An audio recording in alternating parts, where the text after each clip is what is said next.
You survive the first year. The child is 1 year old. The kid is cruising around a little bit. What's the nutritional guidance you can give? Now you're transitioning the child away from formula and onto regular foods.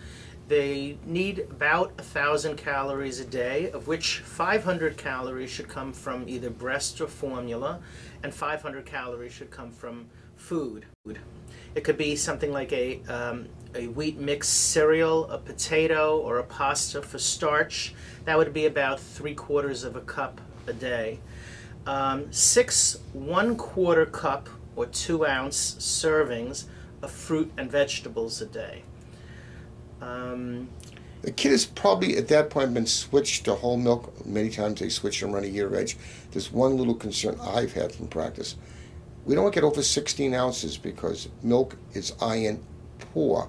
And one of the causes of iron deficiency anemia is a huge milk drinker. Sometimes 4 or 5 full 8-ounce bottles a day, and you know the kid's going to get iron deficiency. According to the American Academy of Pediatrics, at 1 year of age, when you wean children off formula, they don't need to replace that with milk. It should really be all food intake for the reasons that you're mentioning, that milk is iron poor.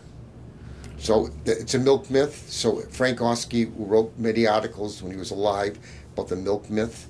Well, Frank Oski was the one who said that you don't need milk, that cow's milk is for cows, that when cows get weaned off milk, they graze, they don't ever drink milk the rest of their life, and that we are, you know, it's an industry pressure. Milk is good for you, the calcium is good for you, builds strong bones. Lots of ways you can get calcium besides milk. It's in a lot of other foods. Well, the WIC program is trying to push skim milk on kids at a year of age now. Most of the pediatricians want to get whole milk, but limited to 16 ounces, and there's a little pressure going back and forth. But limiting the milk to no more than 16 ounces a day is probably a pretty good guideline for people. I think 16 ounces is the maximum. Yes, I do.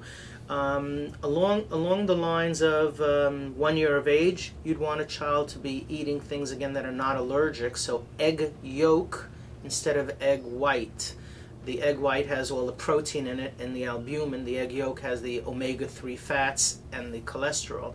And at that young age, you're not worried about cholesterol. And if you want your child to have egg, you could... And cholesterol is actually needed to make all the cursor hormones. So correct. We don't want to limit it at that particular age. Right. Other things that you'd want to avoid are, if they're allergic, would be wheat, soy, nuts. That could be peanuts. That could be other kinds of nuts. Since you mentioned nuts, there's a little danger with nuts because one of the nuts are a danger food because kids don't have molars to grind it down, right, and it could get in the lungs. Is that correct? Yes, and it could aspirate. It could get stuck in the esophagus as well. So that includes popcorn and some other things you want to mention? Yes, popcorn, hot dogs are all foods that you don't want to give children before they're 3 years of age because... See, even if you take the skin off the hot dog, there's concern. Is that correct? The skin as well as the hot dog, you know, because kids just don't really chew it well.